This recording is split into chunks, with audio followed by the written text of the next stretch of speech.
Welcome back, everybody, to the Westlake Hornets Teambuilder Dynasty here in NCAA Football 14. As today, Westlake heads out to Iowa City for a non-conference matchup, taking on the 6-2 Iowa Hawkeyes.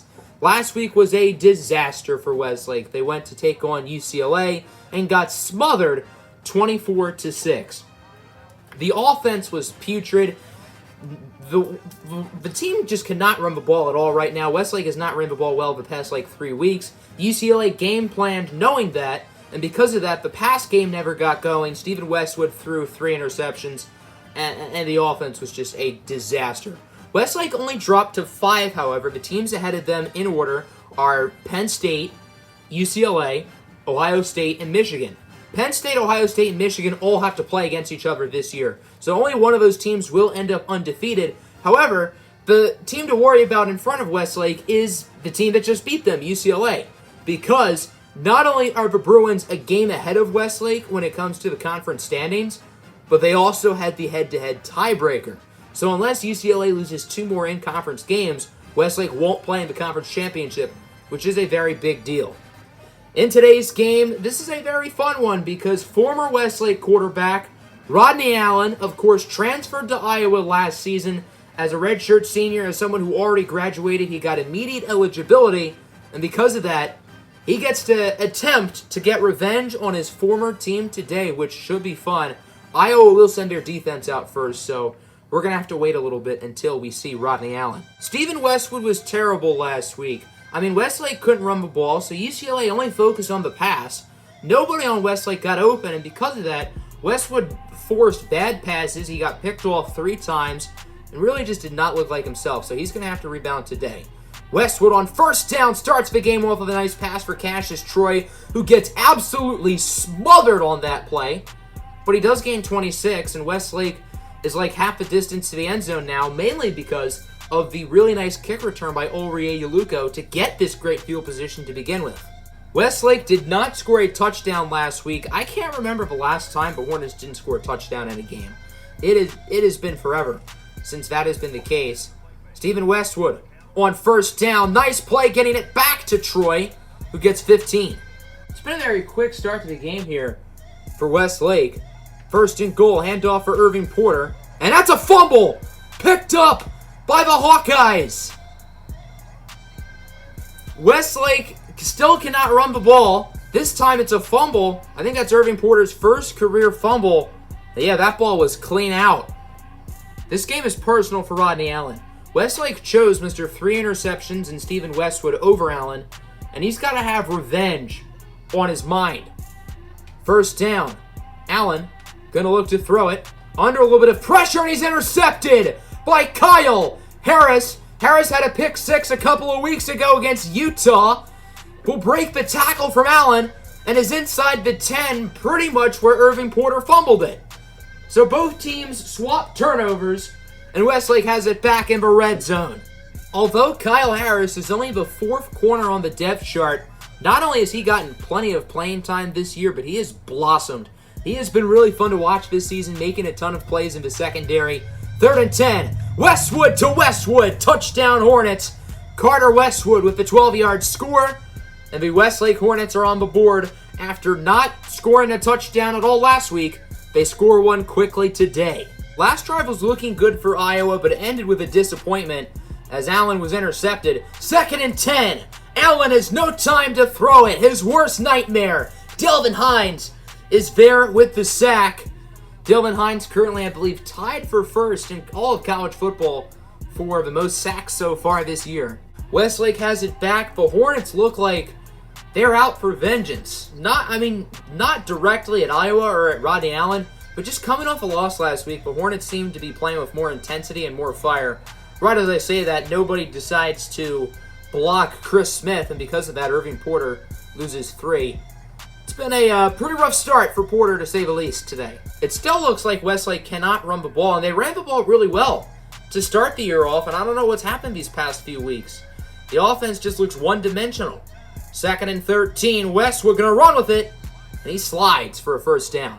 I've noticed that Stephen Westwood has ran it a lot less this year, and I think that's mainly because since he's probably going to enter the NFL draft, he doesn't really want to take hits, so, you can't really blame him. 3rd and 9, Westwood. Short pass for Ayaluko, who actually loses a yard. So Westlake could go for like the 56-yard field goal. Do they trust Volker Gans enough from the hashes with 12-mile-an-hour winds today going towards the left side? Do they think he can make a 56-yarder? It might be smarter to just go for it, but who doesn't want to see Volker Gans try this kick? I think we're all curious. Does he make it? The answer is no! He had the accuracy, but it was off the crossbar. I think Westlake should have gone for it, but I think we all wanted to know if Volker could make that kick, so at least we got our answer. Allen on 1st down, crushed by Hines again, and he gets picked off. Richards with the INT, and Rodney Allen has thrown 2 interceptions here in the 1st quarter. Definitely not the homecoming he was hoping for. You know what I'm really curious about? If they had this matchup in Burmester at Westlake, I'm curious if the fans would have booed Rodney Allen or if they would have given him cheers or if it would have been a mix of both. I don't really know. Westwood gets it to Cassius Troy on 1st down, and he is brought down at the 15, not before gaining 29. The Hornets are very close to the end zone. It is 3rd and 1. Can they punch it in? Westwood is going to scramble with it to his right. Short pass for Ayaluko, and he does not get it. Stopped by Iowa. They probably should have just had Steven run with it there. As that'll end the 1st quarter. Westwood is 6 for 9, playing a lot better today. And Westlake has a decision to make. Do they go for the field goal, or do they go for the 4th down conversion? Welcome to the 2nd quarter, everybody. 4th and 1. The offense will remain on the field for Westlake, as it is a handoff for John Cummings, and he loses 2. Iowa with another stop in the red zone, and it is still 7-0. Westlake just cannot run the ball right now, and it is hard to watch. 3rd and 3 for Iowa. Allen and Hall in the backfield. It's going to be an option pitch. Allen shrugs the hit from Richards, but loses 2. It's Marcus Lee who makes the play, and that'll be a 3-and-out and a punt. Westlake's offense has had 4 prime opportunities to score today, and they've only scored once, but the defense has been outstanding, so it's all good for Westlake. 2nd and 2, option for Cassius Troy, and he gets smothered for a loss of 3. Westwood really should have just kept it there. 3rd and 5, now for the Hornets. Let's see if they can convert, or if they'll have to, who knows what they would do, because they are right in no man's land. Westwood trying to run with it, he fumbles it. Herman picks it up, but it's only a gain of 3. Does Westlake go for it again? Did they take the field goal? This would be a 57-yarder. Volker missed from 56, so the Hornets are going to go for it. Westlake has been in weird 4th down / field goal situations like 3 times today, and both times they have been unsuccessful. Let's see if 3rd time is the charm. No, it is instead an interception for Kent. He probably shouldn't have caught that because Iowa would have had better field position, but oh well. Both teams have already turned it over twice today. This has been an ugly football game. I don't think anybody wants to win today. Iowa just has not shown up, and Westlake has choked in every possible scoring opportunity they've gotten. Allen, crushed by Hines. He gets it to Jordan for a 1st down, and the Hawkeyes are slowly but surely having a pretty good drive right now. Right now, Iowa's focusing on the medium pass game on 11, 12, 13-yard plays, and they're all working. Hawkeyes now from the 25. Allen, he will get it to the open Jordan once again, who gains 15 before being crushed by Marcus Lee. It is 2nd and 5 at the 5, so pretty much 2nd and goal. 5 receivers set. Allen is all alone, so it's probably a pass, or maybe not. Flores enters. Nope, fake handoff. And Allen has 0 time whatsoever. It's Marcus Jones who brings him down. None of the offensive linemen saw him coming. Easy sack for Jones. And that's a loss of 3 or 4 for Iowa. Now it is 3rd and 9 for the Hawkeyes. Can they punch it in, or will they be forced to kick the field goal? Nonetheless, they'll finally get on the board, it looks like, as Allen is brought down by Justin McGee this time. So it looks like we will see the field goal unit. Here is the field goal kicker to make it a 7-3 ball game here late in the 1st half. It is up. It is right. Actually, that was not down the middle, but it was still good, so that's all that matters. Westlake's offense has had 5 drives today, and for the most part, the offenses look good on all 5 possessions, but they've only scored once. Westlake just has not been able to take advantage of their opportunities and have not made good calls on 4th down. 2nd and 10. Deep ball for a wide open Cassius Troy, who's already over the century mark in receiving yards today, gaining 37. Cassius Troy has been the man today. Under a minute to go now. 1st down. Stephen Westwood. He will look for Dale McBride, who will find the end zone for the 17-yard score, and Westlake will extend their lead. Westlake leads at 14-3, but Iowa can make it closer here at the end of the first half. And remember, the Hawkeyes do start the second half on offense, which is a big deal. Rodney Allen on 1st down. He's just going to take a shot deep, and it's picked off by Marcus Jones. That's 3. Rodney Allen's 3rd interception of the first half.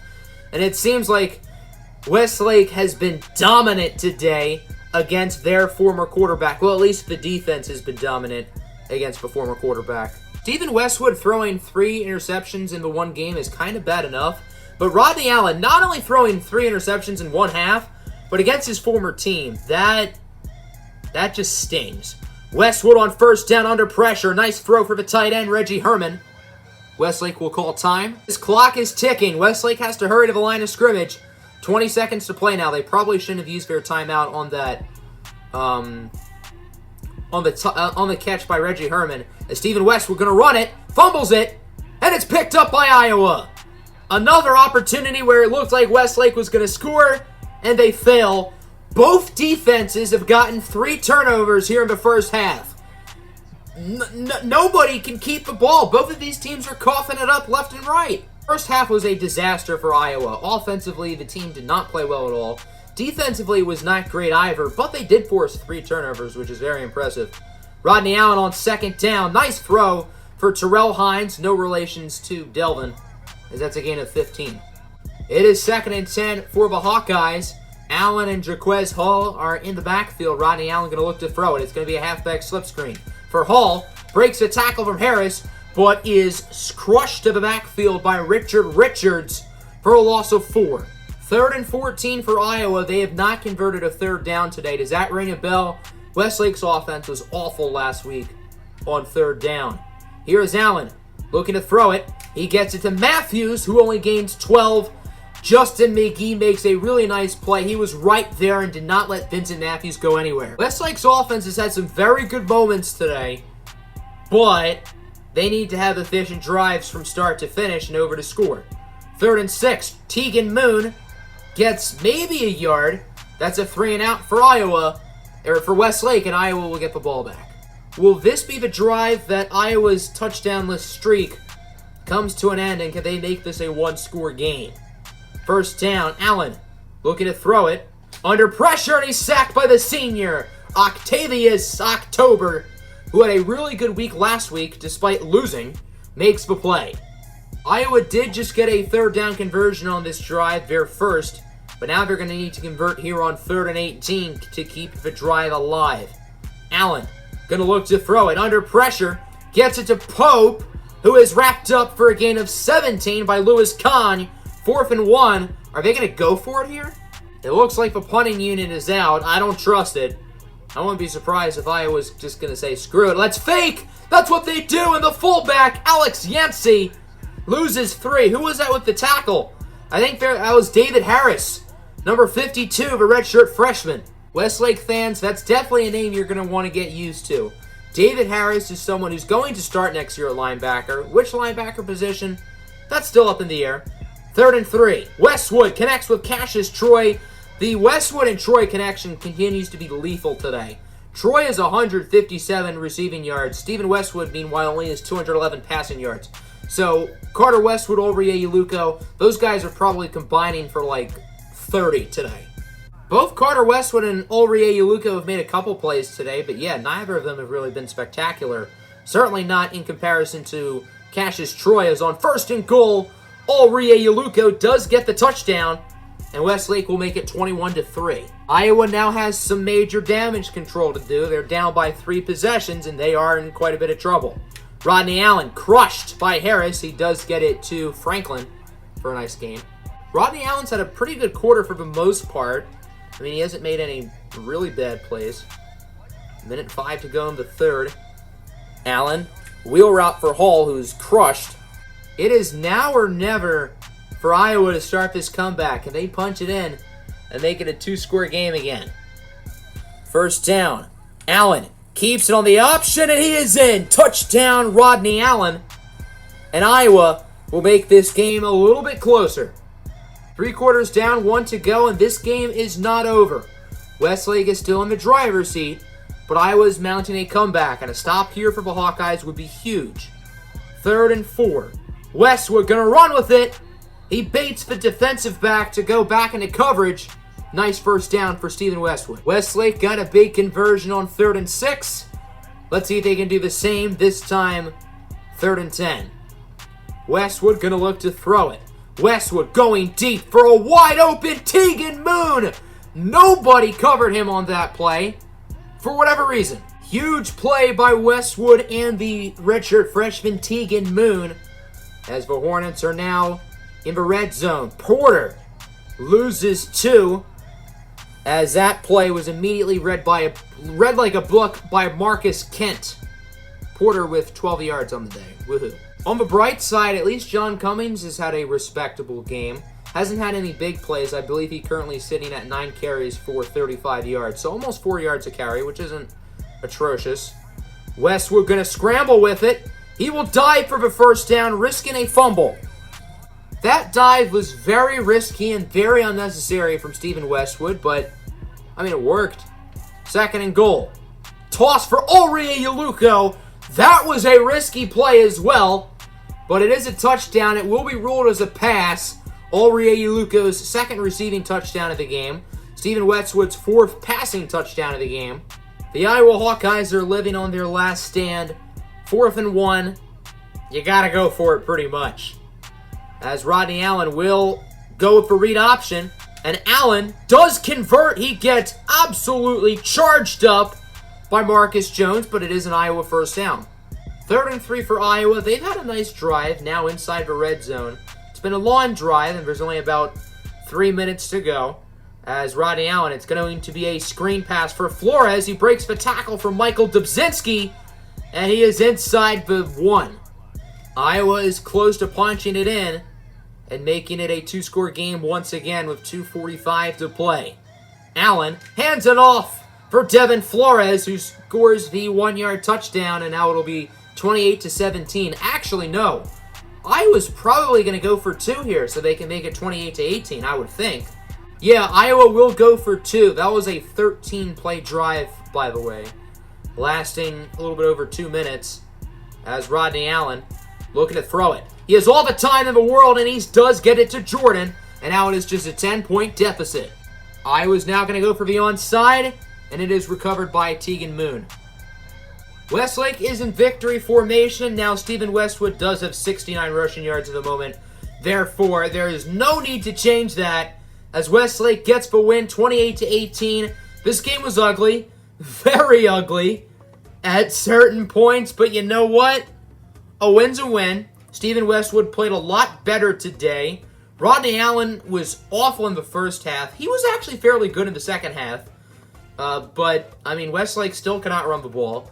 And this team still has some work to do these final weeks of the season if they want any chance of winning 3 straight national championships. But this game was a lot more encouraging than last week's game. The defense was very impressive, especially at the start. And I think even in the second half, they did play fairly well. Hope everybody enjoyed. I'm out. Peace.